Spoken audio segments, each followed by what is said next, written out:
तो फिर अभी मैंने डिसाइड किया है कि अभी मुझे इस चीज़ पे एक्शन लेना चाहिए, क्योंकि ये गलत है। ये मतलब मेरे साथ नहीं हुआ, ये मतलब हर देश की बेटी के साथ हुआ है जो मतलब लाइक आगे बढ़ना चाहती है या आपकी अपने हक की लड़ाई लड़ना चाहती है।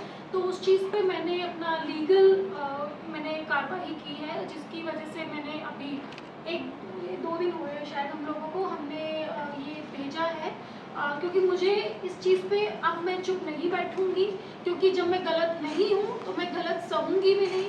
और जिसने ये किया है, और मैं चाहती हूँ, मैं इनफेक्ट प्रेजेंट गवर्नमेंट से भी चाहती हूँ और अपनी कांग्रेस पार्टी से भी चाहती हूँ कि उस व्यक्ति का पता लगाया जाए, क्योंकि मुझे वो व्यक्ति पता है। आप लोग अपनी चीज़ों से पता लगाए, और जिसकी वजह से मैंने प्राइम मिनिस्टर ऑफ इंडिया को भी भेजा है अपनी प्रोटेक्शन के लिए, और the home minister of India को भी भेजा हुआ है, और the minister of information and broadcasting को भी भेजा गया है, and national commission of schedule caste को भी भेजा है।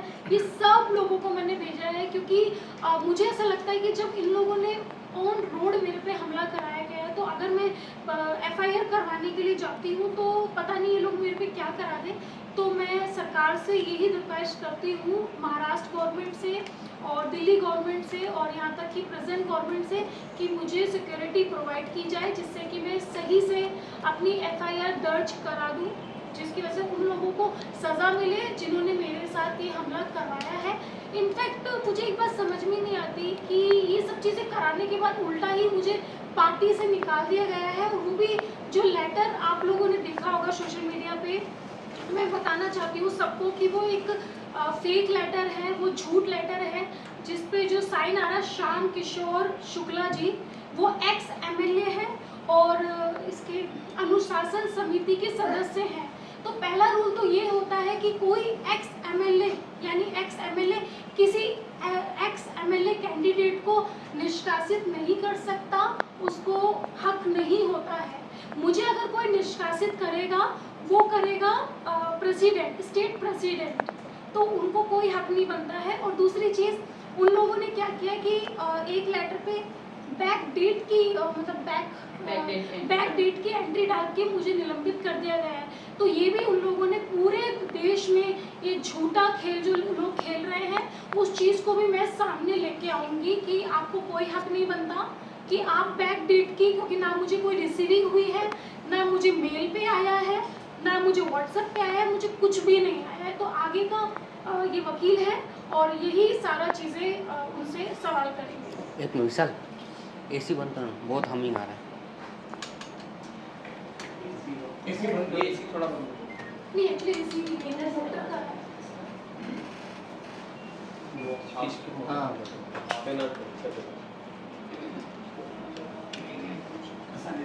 अभी आ रहा है हमिंग कम हुआ। रोलिंग है। हाँ अर्चना जी, क्या आपको प्रियंका गांधी जी की तरफ से या कांग्रेस के वरिष्ठ नेताओं से आपको क्या कॉल आया, और एक हमको ये भी पता चला है कि आपको प्रियंका गांधी ने ब्लॉक किया है आपका नंबर, क्या ये बात सच है? देखिए, मैं दीदी का मेरे पास पर्सनल नंबर था, मैं सच कहती हूँ, मैं ये नहीं बोलती कि वहाँ से मुझे ब्लॉक हुआ है। बट हाँ, जो नंबर मुझे मतलब जो मेरे पास था दीदी का नंबर, वो उस नंबर से मैं ब्लॉक हुई हूँ। बट मुझे डैम श्योर है कि ये दीदी ने नहीं किया है, ये संदीप सिंह ने किया है, क्योंकि मुझे ऐसा लगता है कि वो नंबर आप संदीप सिंह चला रहे हैं। और मैंने उनसे दरख्वास्त की थी कि दीदी प्लीज़ आप इस चीज़ पे एक्शन लीजिए, बट वहाँ से मुझे ब्लॉक हो गया। तो इस चीज़ का मुझे हर्ट हुई हूँ, मैं ऑफकोर्स हर्ट हुई हूँ, बट मुझे ऐसा लगता है कि वो संदीप सिंह ने ही किया है। ओके अर्चना, सबसे पहले तो ये बताइए कि आपको जब पार्टी से निलंबित किया गया जी, उसके पहले आपको एक शो कॉज नोटिस जो है दिया गया था, 1 हफ्ते के अंदर आपको जाना था, आप नहीं गई। उसके अलावा आपको निलंबित करने का कारण बताया जा रहा है कि जब आप कैंपेनिंग कर रही थी इलेक्शंस के दौरान, उस दौरान आपने कई सारे व्हीकल्स का पेमेंट क्लियर नहीं किया। क्या ये बात सच है? इस बारे में पहले बता दीजिए। हाँ, पहली बात तो मैं ये बताना चाहती हूँ कि 1 हफ्ता पहले नोटिस आता है, मेरे पास कोई नोटिस नहीं आया, ना मुझे मेल पे आया, ना मुझे व्हाट्सएप पे आया, ना मुझे किसी भी चीज़ पे नहीं, कोई भी नोटिस नहीं आया। और दूसरी चीज़, जो ये आप लेटर देख रहे हो, मैं पहले भी बता चुकी हूँ, ये बैक डेट का ही उन्होंने डाल के निलंबित कर दिया गया था, क्योंकि मेरे को पार्टी से हटाने का सिर्फ जो जिम्मा जिसे कहते हैं वो प्रदेश अध्यक्ष पे है, और उस टाइम पे प्रदेश अध्यक्ष कोई और थे, उनके मतलब उनके तहत ये लेटर पास नहीं हुआ है। दूसरा क्वेश्चन जो था कि मैंने जब इलेक्शन में लड़ा था मैंने पैसे नहीं लिए थे, वो तो मैं अपनी लीगल टीम से बताऊंगी जब मेरी बैंक की पूरी स्टेटमेंट आएगी कि मेरे बैंक के पैसे किन किन लोगों ने खाए हैं। जो राजस्थान से कुछ लोग आए थे मेरे इलेक्शन में ही, उन लोगों को ही मैंने पैसे दे दिए, क्योंकि उन्होंने मुझे ये झूठ बोला था कि आप हमको पैसे दे दीजिए, हम आपका पूरा इलेक्शन मैनेज करते हैं। तो वो तो मेरी बैंक स्टेटमेंट ही तय करेगी कि मैंने किस किस को पैसे दिए। तो ये झूठा इल्ज़ाम लगाना आप किसी लड़की पे छोड़िए। और तीसरी चीज़ जो गाड़ी की पेमेंट की बोल रहे कि गाड़ी का पेमेंट मैंने नहीं दिया है, आज भी गाड़ी की पूरी पेमेंट की रिसिप्ट मेरे पास है। और चुनाव में एक किताब लिखी जो कॉपी होती है जिसमें आपको सारे बिल्स भरने होते हैं, तो उसमें वो बिल भरे हुए हैं। तो मेरे पास सारे सबूत हैं और उसके लिए मेरे जो वकील हैं वो ही उनको इसका जवाब देंगे। सोहेल जी, लीगल टर्म्स पे जो आपने अभी शिकायत की है पीएम नरेंद्र मोदी जी से लेकर के महाराष्ट्र के सीएम तक और पुलिस कमिश्नर को, तो क्या लीगल टर्म्स में आपने सेक्शन के तहत आप करने वाले हो आगे की? देखिए, हमने तो सबसे पहले अर्चना की तरफ से एक पुलिस कंप्लेंट डाली है दिल्ली पुलिस को। यह जो अर्चना ने आपको अभी दिखाया है पुलिस कंप्लेंट, जिसमें जो इंसिडेंट हुआ था इनके साथ 29/9 का जो इंसिडेंट था, हमने पूरा नरेट किया है।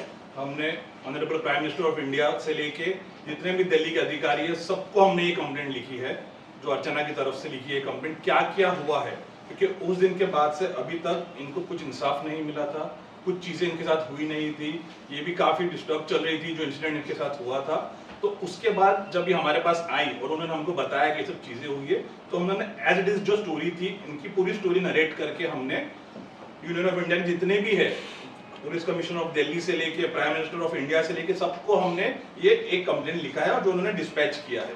क्योंकि ये इंसिडेंट दिल्ली में हुआ था तो इसीलिए हमने ये पूरा दिल्ली पुलिस को लिखा हुआ है। इंसिडेंट के हिसाब से एक एक चीज जो हुई है इनके साथ, जो उन्होंने कहा है, हमने पूरा ये दिल्ली पुलिस को लिखा के एक एक चीज इनकी जो चीज है, जो सच्चाई है, जो इनके साथ हुआ है और होने के बाद जो आरोपी है उन पे एक्शन नहीं हुआ है, हमने पूरा ये लिखा था। अब ये लिखने के बाद इसको हो गया है 2 दिन, या मैंने 9 अक्टूबर को लिखा है सबको, सब जितने भी जो अथॉरिटीज है, गवर्नमेंट अथॉरिटीज, पुलिस अथॉरिटीज को लिखा है।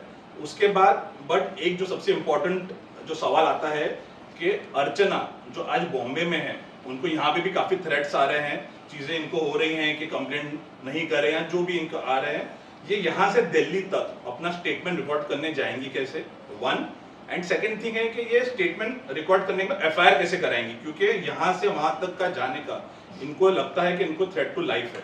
तो इसलिए हमने ये आज एक कंप्लेंट आप देखेंगे, आज हमने जो प्रॉपर लीगल हमारे पूरे गवर्नमेंट को, महाराष्ट्र के सीएम से लेके ऑनरेबल पीएम तक लिखा है और मुंबई पुलिस कमिश्नर को भी हमने ये लिखा है कंप्लेंट कि हमारी जो क्लाइंट है अर्चना, उनको ट्रेवल करना है दिल्ली, तो आप प्लीज हमें पुलिस प्रोटेक्शन दें, जिसको बोलते हैं ट्रांजिट प्रोटेक्शन। हमने इनका ट्रांजिट प्रोटेक्शन मांगा है कि यहाँ से जब तक दिल्ली लैंड नहीं होते हैं और दिल्ली लैंड होने के बाद जब तक इनका स्टेटमेंट रिकॉर्ड नहीं होता है, इनको पूरी पुलिस प्रोटेक्शन देना चाहिए, क्योंकि ये कोई आम कंप्लेंट नहीं है, ये बहुत ही बड़ी चीज है जो इन्होंने सब स्टेटमेंट में दिया है। तो ये चीज के लिए इनको हमने फुल प्रोटेक्शन मांगा है, जिनके लिए आज ये यहाँ पे भी बैठी हैं, क्योंकि हमने ये सबसे, आप देखेंगे सबसे हमने प्रोटेक्शन मांगा है कि आप इनको प्रोटेक्शन दिए और ये एज पर लॉ के लिए जो कार्रवाई होना चाहिए एज पर लॉ, ये जाए वहां पे दिल्ली में अपना स्टेटमेंट रिकॉर्ड करे और रिकॉर्ड करने के बाद जो पुलिस जैसे एज पर लॉ अपनी जो कार्रवाई करे वो करे। तो हमको सबसे इंपॉर्टेंट है इनकी प्रोटेक्शन, जो हमने आज मांगी है ये लेटर। और आपने मुंबई पुलिस से क्या आपने दरखास्त की है? हमने मुंबई पुलिस से लेके कमिश्नर ऑफ पुलिस जिसको पावर है और चीफ मिनिस्टर ऑफ महाराष्ट्र को भी हमने लिखा है इसके अंदर कि हमारे जो क्लाइंट है उन्होंने एक कंप्लेंट किया है दिल्ली पुलिस के आगे, दिल्ली पुलिस में कंप्लेंट किया है अगेंस्ट जो इंसिडेंट हुआ है। तो हमने स्पेशल रिक्वेस्ट किया है कि इन्हें सिक्योरिटी प्रोवाइड की जाए यहाँ से लेके दिल्ली जाने, ये स्पेशल हमारा है। अर्चना, मैं आपसे जानना चाहूंगी, 33% रिजर्वेशन महिलाओं को मिलता है, आप एक महिला होने के नाते, एक सेलिब्रिटी होने के नाते आप जाती हैं कॉन्ग्रेचुलेट करने, एकाएक महिलाओं में ऐसा क्या गुस्सा भड़क गया कि वो आप पर ऐसे टूट पड़ी, और किस प्रकार आपके पिताजी तक को जो है वहाँ पर मैं देख रही थी काफ़ी खराब विजुअल्स, आपको ड्रैग किया जा रहा है, आप वहाँ से भाग रही हैं, जो भी है, क्या हुआ था, एकाएक ऐसा क्या बोल दिया आपने या फिर क्या हो गया कि वो सभी ऐसे भड़क उठे? वो चीज़ें आपको सीसीटीवी फुटेज में दिखेंगी। जब कांग्रेस कार्यालय के बाहर 4 सीसीटीवी फुटेज लगे हुए हैं और जब मैं एफआईआर करूंगी तो of course police CCTV footage मांगेगी।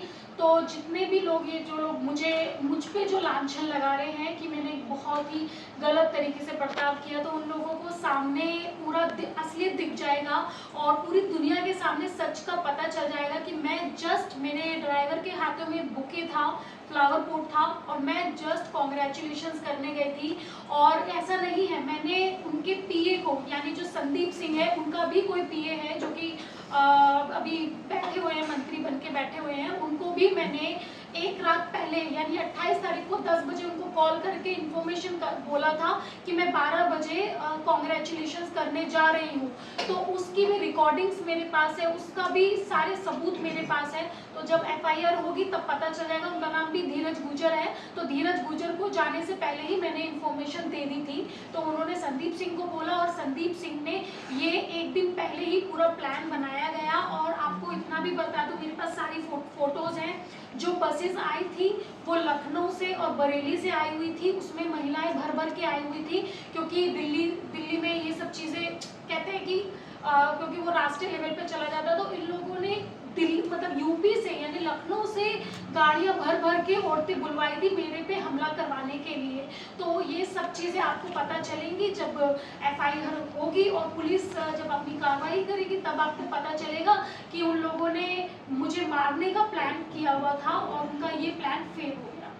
अच्छा अर्चना, जैसे कि आपने लास्ट टाइम बताया था कि राहुल गांधी और प्रियंका गांधी से मैं बात करूंगी, तो प्रियंका गांधी का तो कहीं ना कहीं आप बोल रहे हैं कि फोन जो है ब्लॉक किया गया और राहुल गांधी से क्या फोन नहीं है क्योंकि मैं इस पे संक्षिप्त टिप्पणी नहीं दे सकती, बट मुझे 110% पता है कि उनका फोन ही उनके पीए के हाथ में है। इस वजह से कि दीदी को ये बात पता ना चल जाए, राहुल गांधी जी को ये बात पता ना चल जाए, तो वो जो भी मेरे रास्ते में मैं मिलने की कोशिश करती हूँ वो उसी दीवार को हटा देता है। तो ये चीज़ें हैं मैम। लेकिन कहीं ना कहीं ये इशू जो है जी। काफ़ी सोशल मीडिया पे काफ़ी सभी लोग देख रहे हैं, तो वो लोग भी तो देखते होंगे कहीं ना कहीं, फिर भी आपसे डायरेक्ट कांटेक्ट ना कर पाना, इसके पीछे क्या रीज़न मानते हैं? कहीं ना कहीं वो भी नहीं चाहते हैं ये सिनारियो दिख क्या रहा है? मैं बता रही हूँ आपको क्या हुआ है। मैं ये तो अपने वकील को भी दूंगी और जज को भी दूंगी। इन लोगों ने एक कांग्रेस के जो कुछ लोग हैं जिसे मैंने बोला हुआ है कि जो कांग्रेस का सिस्टम खराब कर रहे हैं, उन लोगों ने एक ब्रॉडकास्ट मैसेज डाला है जिसमें ये बोला गया है कि अर्चना को ऐसा बोलो, आप ऐसा बोलो अर्चना के लिए, हम लोगों ने इतना किया है और ये ऐसा कर रहे हैं। मतलब लोगों से जबरदस्ती फोन करा रहे हैं और गलत लिखने के लिए बोला जा रहा है। इसके भी सारे सबूत मेरे पास हैं। तो मे भी ये भी हो सकता है कि राहुल गांधी जी और प्रियंका गांधी जी को मेरे बारे में गलत बोला गया हो संदीप सिंह के माध्यम से, जिसकी वजह से वो शायद उस चीज़ को सीरियसली नहीं ले रहे हैं। इसीलिए मैंने लीगल टीम का सहारा लिया, इसीलिए मैंने कागजातों का सहारा लिया कि उन लोगों को पता चले कि जिस दलित लड़की के लिए आप इतनी मेहनत करते हैं, उनको आगे तक लेके जा रहे हैं, आपके ही सिस्टम में जो बैठे इंसान है संदीप सिंह जैसे लोग, वो ही एक दलित लड़की के साथ ऐसा करते हैं, मारपीट करते हैं और इस पे जानलेवा हमला कराया जा रहा है। तो वो सब सारी सच्चाई उनके सामने आनी चाहिए, मैं यही बोलना चाहती हूँ। इसीलिए मैंने अब एक वकील का सहारा लिया है, मैंने कागज का सहारा लिया है, क्योंकि बाबा साहब अम्बेडकर ने एक बात बोली थी, संविधान, तो संविधान में सारे कानून बनाए गए हैं। तो मैंने आज बाबा साहब के कानून का सहारा लिया है। अब मुझे ये देखना है कि मुझे इस पे इंसाफ मिलेगा या नहीं। मुझे सिर्फ इतना बोलना है कि आज मैं जिंदा हूँ, आज मैं अपने लिए लड़ रही हूँ।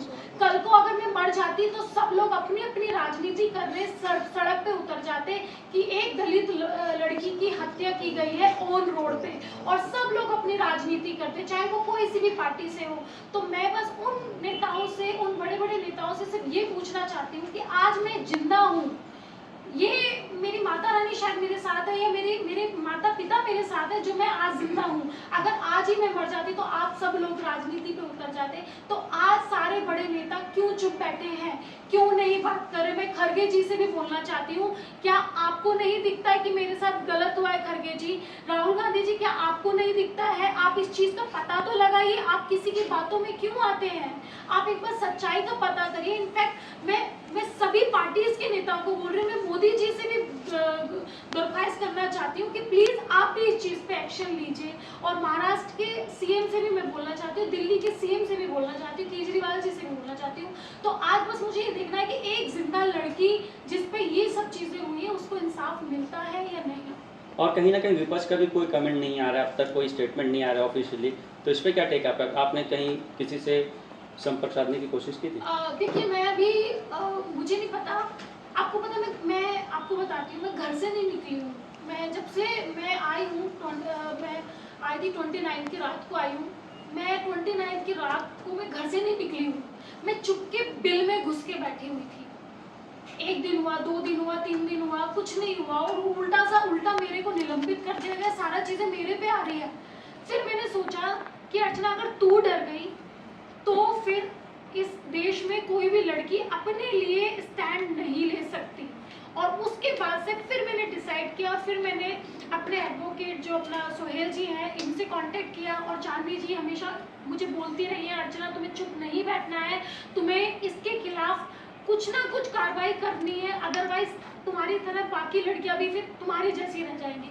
फिर मैंने माइंडसेट किया, अब कुछ भी होगा मैं ये लड़ाई लड़ूंगी और आगे सबको प्रूव करूंगी कि मैं सही हूँ और ये सब लोग गलत हैं। और आपको इस चीज़ का पता सीसीटीवी फुटेज में दिख जाएगा। चांदनी इस वक्त आप जो है चांदनी जी, कितना डिफिकल्ट था अर्चना गौतम को उनके ये पूरा जो हादसा हुआ उसके बाद से उनको एक सपोर्ट करना, उनको मेंटली स्ट्रॉन्ग करना, कितना डिफिकल्ट था आपके लिए बीइंग अ फैमिली फ्रेंड और एक दोस्त के नाते? जैसे कि मैंने आप लोगों को पहले भी बताया था, 29 को जब मेरी अर्चना से फ़ोन पे बात हुई थी तो बहुत ही ज़्यादा वो घबराई हुई थी और किसी न किसी तरह से वो मुंबई पहुंची, जैसे कि मैंने पहले भी प्रेस वालों को बताया था।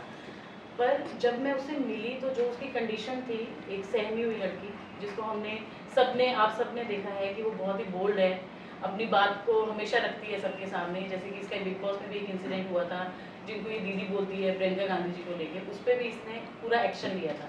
बट जब मैं 29 तारीख वाली अर्चना से मिली तो वो एक डरी सहमी लड़की जिसके साथ एक बहुत बड़ा हादसा हुआ है और जिसके ऊपर देश की महिलाओं ने, सबसे मतलब अचंभे वाली ये बात है, देश की महिलाओं ने, उसी पार्टी के लोगों ने जिन्होंने इसके साथ 2 साल पहले काम किया था, एक दलित लड़की को लेके आए थे, एक चेहरा इनको बनाया गया था कि आज दलितों की जो लड़की है वो भी खड़ी हो सकती है, उनको भी आगे आने का पूरा हक है।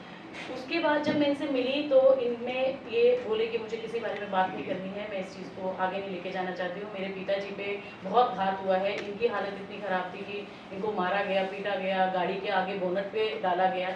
शायद मुझे जहाँ तक लगता है कि एक हत्या की साजिश थी। जहाँ तक अब जब हम देखते हैं कि भीड़ में किसी आदमी पे या औरत पे ऐसे हमला किया जाता है तो वो कहीं ना कहीं एक उसके पीछे एक एजेंडा है, वो सोची समझी एक साजिश होती है। हाँ, तो जैसे जो वहाँ पे, जैसे अर्चना ने मुझे इंसिडेंट में बताया कि बहुत सारे वहाँ पे मर्दों ने भी, जिसको हम कहते हैं, वहाँ पे जो कांग्रेस के लोग थे उन्होंने चूंटियाँ इसको काटी, बॉडी में दुपट्टे को खींचा गया। तो बहुत ही घिनौनी साजिश थी जिसको मैं कहना चाहूँगी। और उसके बाद कुछ 2 दिन के बाद मेरी इनके पिताजी से बात हुई, उनकी सेम कंडीशन थी जो मैंने आपको अर्चना का बताया, वो भी वैसे ही थोड़े सहमे हुए थे। बट क्योंकि एक पिता जो है वो अपनी बेटी के लिए लड़ने के लिए हमेशा तैयार रहता है, जो आप सबने वीडियोज़ में भी देखा, तो उन्होंने मुझे बताया कि लोगों का ये कहना है कि मैं वहाँ उठा, इसको बचा रहा था। पर कुछ 5 मिनट के लिए, ये मैं आप सबको बताना चाहूँगी, जब उन पे अटैक हुआ तो वो 5 मिनट के लिए कहीं ना कहीं वो अपने ब्रेथलेस हो चुके थे। जब वो ज़मीन का उनका एक वीडियो वायरल हुआ है और वो बोले कि जब मैं उठा तो मुझे ये भी नहीं पता था कि मेरी बेटी जिंदा है या मर चुकी है। तो ऐसा इंसिडेंट से बाहर आना, और जब मैंने अर्चना से बात की, उसको मानसिक तौर पे तैयार करना, क्योंकि आप जब ऐसी कोई चीज़ें होती है तो आपको मानसिक घाव सबसे ज़्यादा होता है जो दिखता नहीं। शारीरिक घाव आपको दिख जाते हैं पर मानसिक घाव आपको कभी नहीं दिखते हैं। तो ये हमने डिसाइड किया, और मैंने भी और मेरी फैमिली ने भी, कि हम अर्चना को सपोर्ट करेंगे। और मैं पहले दिन से, जब 29 को मेरे सामने ये बात आई थी, मैंने भी डिसाइड किया कि एक औरत को एक औरत के काम आना पड़ेगा, हम लोग को आवाज़ उठानी पड़ेगी इस इंसिडेंट के ऊपर, क्योंकि आज अर्चना है जिसका नाम है, आप सब उसके नाम पे बात भी करते हैं, हम जैसे देख रहे हैं कि देश दुनिया में भी ये पूरा जगह पे ये बात हो चुकी है। बट अगर यही उस कार्यालय के सामने शायद एक आम महिला होती या एक आम कार्यकर्ता होती, उसके साथ अगर ऐसा व्यवहार होता तो वो किसके पास जाती? तो ऐसे कुछ जो लोग इंसिडेंट हमारे देश में होते हैं, उसके लिए वो सब समझा के हमने बातचीत की आपस में। इसने भी अपना पूरा पावर को इकट्ठा किया दोबारा कि ठीक है, आप सब बोलते हैं, आप सब मुझे साथ दीजिए और मैं ये लड़ाई लड़ूंगी। तो हमने पहली प्रेस कॉन्फ्रेंस की जिसमें हम सब ने आपसे बात की।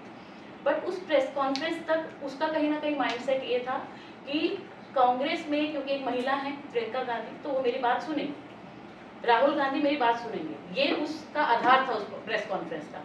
बट जब हमने 2 दिन तक लिटरली हमने वेट किया तो वो चीज़ नहीं आई, कहीं ना कहीं वहाँ से कोई जवाब नहीं आया। और जो निलंबन का आया वो आप सबने देखा, सब नेशनल मीडिया पे वो था, और एक वो फेक लेटर था, डिलीट भी करवाया गया। तो कुछ ऐसे, और जो मैं ये भी कहना चाहूँगी, ये कहीं ना कहीं ये बात हमारी रह गई थी उस समय भी प्रेस कॉन्फ्रेंस में। अर्चना के साथ साथ जो दिल्ली में मीडिया की जो महिला कर्मचारी थी, उस पर भी आप देखिए, उस वीडियो में आप देखिए, बहुत सी लड़कियां जो माइक लेके वहाँ थी, उनको भी पुश किया गया। और उन्होंने जो इंडिया न्यूज़ पे जो पहली खबर ये आई थी, उस लिंक को डिलीट करवाया गया with in a few seconds. तो वो उन्हीं महिलाओं ने, और वो जिस लड़की को पुश किया गया था उसके हाथ में माइक था इंडिया न्यूज़ का, ये मैंने खुद वीडियो में देखा है। और उसी लड़की को जोर से धक्का दिया गया था अर्चना के बाद। बहुत सारी वहाँ पे और भी थी, क्योंकि हम देखते हैं 10 जनपद 12 जनपद के आसपास हमेशा से, क्योंकि खुद मैं दिल्ली से हूँ, तो वहाँ पे बहुत सारी पुलिस वैन्स होती हैं।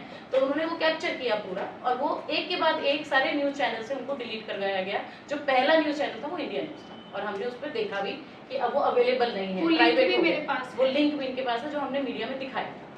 तो ये सब जब चीज़ें हुई, उसके बाद हमने दोनों ने डिसाइड किया कि हम लॉयर को मिलेंगे। हम अब जो है, हमें देश से कहीं ना कहीं जो जिनसे इनको उम्मीद थी वो नहीं पूरी हो रही है, तो अब हम कानूनी तौर पे लड़ाई लड़ेंगे। जैसे कि इन्होंने बोला कि अंबेडकर जी ने हमें ये सिखाया है कि आपको कहीं से इंसाफ ना मिले तो आप कानूनी लड़ाई लड़ें, जो मैंने आपको डॉक्यूमेंट्स दिखाए हैं सारे। और मैं कहीं ना कहीं शुक्रिया अदा करना चाहूँगी सोहेल जी का भी, इनकी पूरी लीगल फॉर्म का, जैसे इन्होंने हमें सपोर्ट किया। और एक परिवार की तरह, एक लड़की जब सहमी हुई लड़की आपके पास आती है तो उन्होंने बोला कि हम आपके लिए लड़ाई लड़ेंगे। और इन्होंने उस दिन से डॉक्यूमेंट्स पूरे जो भी सोशल मीडिया पे थे, वीडियोस, ये सब इन्होंने इन्फॉर्मेशन निकाली। अर्चना को इन्होंने बिठा के पूरी उनका जितनी भी उस दिन की वो थी बातें उनकी, वो सब सुनी। और मैं अभी भी थोड़ा सा असमंजस में हूँ, क्योंकि इनके पिताजी को हम नहीं ला पा रहे, क्योंकि उनकी अभी भी तबीयत ठीक नहीं है। तो उनसे भी हम रूबरू कराएंगे आप लोगों को जैसे ही वो ठीक होते हैं। अभी उसका ध्यान ये भी है कि फैमिली में पापा पे ऑलरेडी इतना घात हुआ है, तो दोबारा ये चीज़ें ना हो सकें, यू नो। तो अब हमारी रिक्वेस्ट ये है, जो कि हमने पीएम मोदी को लिखा है, जो हम सब मोदी जी कह के जानते हैं, और मेरी तो उनसे हाथ जोड़ के रिक्वेस्ट है कि वो अपनी जो देश की बेटी है, जो कि एक दलित है, उन्होंने हमेशा इस चीज़ की लड़ाई लड़ी है। हमारी जो प्रेसिडेंट हैं वो भी आप सब जानते ही हैं। तो मेरा उन सबसे दरख्वास्त है, दिल्ली सीएम से है, महाराष्ट्र सीएम से है, हमारी पुलिस से है, कि जो लड़की इतने 10 दिन से जो आज डर रही है मीडिया के सामने या अपनी बात रखने में भी, तो आप कहीं ना कहीं हमें कानूनी तौर पे सपोर्ट करें। और यही उसका जो सपोर्ट है, वही उसको आगे और बढ़ने में, कि कानूनी लड़ाई लड़ने में कहीं ना कहीं प्रोत्साहन मिलेगा उसको, अगर आप सब सपोर्ट करें। बिल्कुल। और साथ के साथ मेरे जो भी दलित समाज के जो कम्युनिटी है, जो समाज के लोग हैं, मेरे समाज के लोग हैं, उनसे भी हाथ जोड़ के निवेदन है कि अपनी इस बहन को, अपनी इस बेटी को न्याय दिलाने के लिए आप भी मेरा साथ दें। सोहेल जी, आप क्या बोलेंगे अब जब आप एफआईआर कराने वाले हैं, या फिर जो भी जाएंगे अर्चना एफआईआर कराने, जो मुख्य ग्राउंड्स रहेंगे आपके, वो क्या रहेंगे? कौन सी धाराओं पर जो है आप ये पूरा एफआईआर दर्ज कराने वाले हैं? देखिए, जो इंसिडेंट हुआ था उस दिन, तो उस इंसिडेंट के बेस पे, जो काफ़ी पूरे देश के सामने इंसिडेंट है, वो तो वीडियो इंसिडेंट जो है वो सबके सामने है। और जो विक्टिम है, जो हमारे साथ आज बैठी है अर्चना, उनके पास जो हुआ है और उनके स्टेटमेंट के हिसाब से सेक्शंस, जो काफ़ी ऐसे सेक्शंस तो हमने काफ़ी सारे मांग किए हैं। जो मेन सब सेक्शन लगता है वो है 354, जो होता है, जो आउटरेजिंग वुमन मॉडेस्टी होती है, हमने वो लगाया है। जितने भी लोग थे वहाँ पे, उसके साथ हमने अनलॉफुल असेंबली लगाया है, क्योंकि जब 5 से ज़्यादा लोग एक जगह पे जब जमा हो जाते हैं या कुछ एक ऐसा इंसिडेंट करते हैं जिससे जो आसपास का पीस जो होता है उस पर होता है और जो इंसान है जिसको प्रॉब्लम होती है तो उस पर हम 143, 141 काफ़ी सारी धाराएं होती है।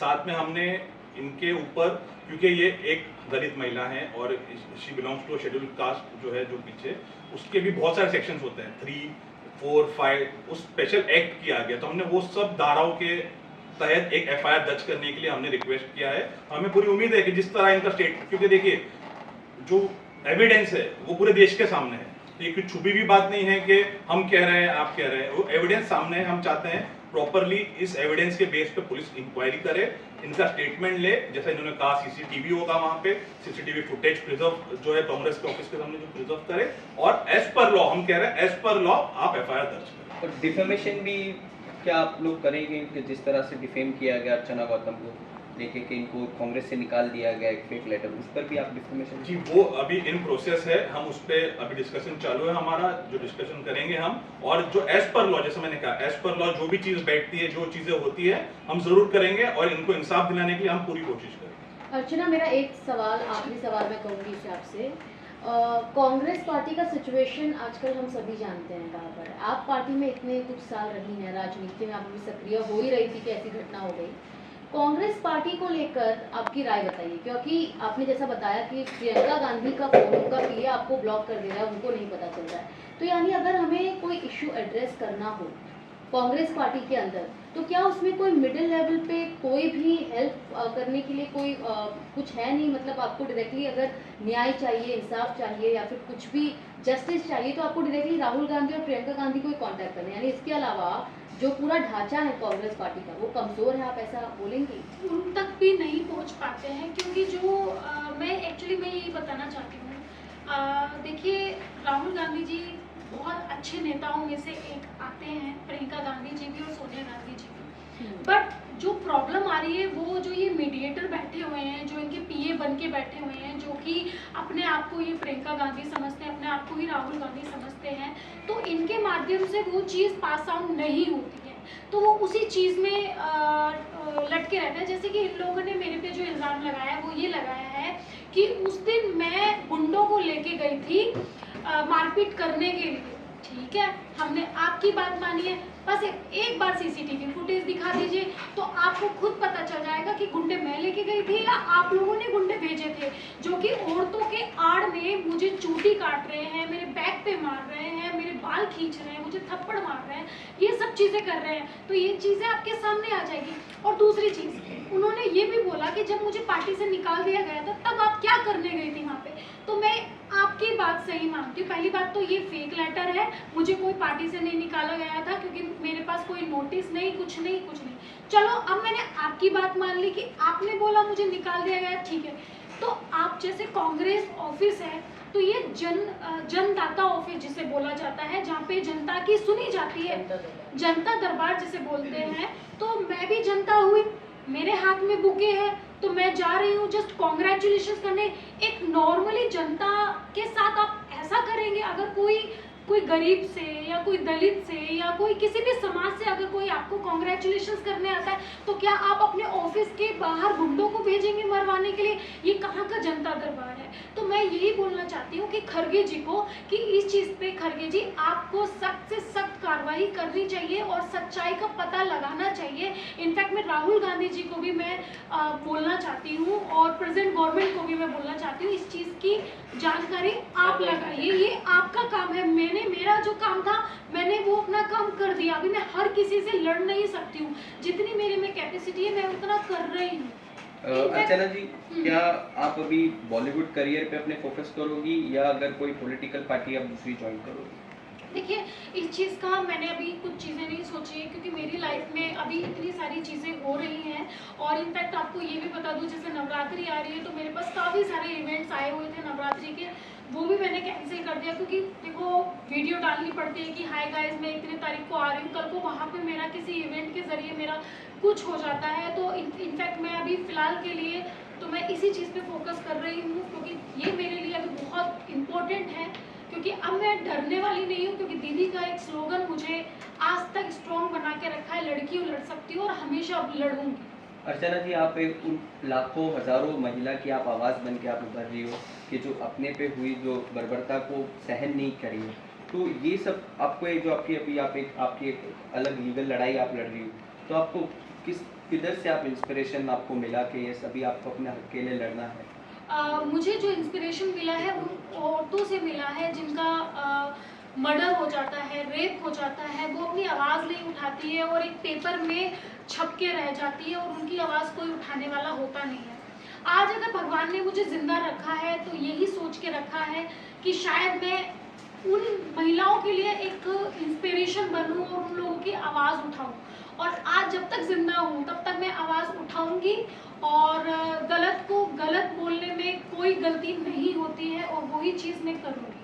तो मुझे उन महिलाओं से इंस्पिरेशन मिला है जिनका रेप हो जाता है, जिनका मर्डर हो जाता है और कोई बोलने वाला नहीं रहता। उन महिलाओं से इंस्पिरेशन मिला। अर्चना जी, जब जो आप बिग बॉस जीत के आई थी, मेरठ में काफ़ी आपको सपोर्ट, काफ़ी प्यार मिला था, काफ़ी बैनरबाजी भी हुई थी, तो इस तरह से आपके साथ हादसा हुआ दिल में, क्या इसको लेकर मेरठ के जो आपको सपोर्ट करते हैं उसके द्वारा और उनके मेरठ के सरकार द्वारा कोई अपील आई या कोई सपोर्ट हुआ? देखो, मुझे सच बताऊं, जनता जो कि मेरे लिए बहुत मतलब मेरे लिए भगवान का दर्जा मैंने जनता को दिया है। और जिस तरह से मेरी वीडियोस आ रही थी, आप सारे कमेंट्स देखिए मेरे फेवर में हैं और जनता ने मुझे सपोर्ट किया, क्योंकि आजकल